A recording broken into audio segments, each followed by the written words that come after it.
payg'ambarimizga birodarlar taskin, orom o'rni qilib bergan edi. Mana shunday ayollarga Allohning rahmati bo'lsin.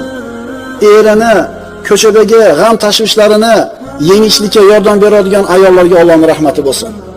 Kimda shunaqa ayol bor bo'lsa, Alloh shu bandasini erkalatib qo'yibdi.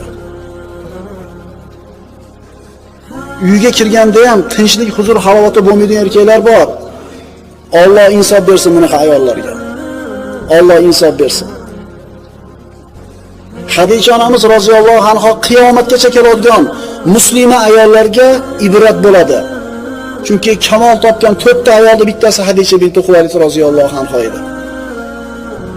Tasavvur qiling, payg'ambarimiz sollallohu alayhi vasallam rosa siqilib, aziyatlarni eshitib, Quraysh islomni qabul qilmayotganligidan siqilib uyga kirganda tabassum bilan kutib oladi Xadicha onamiz.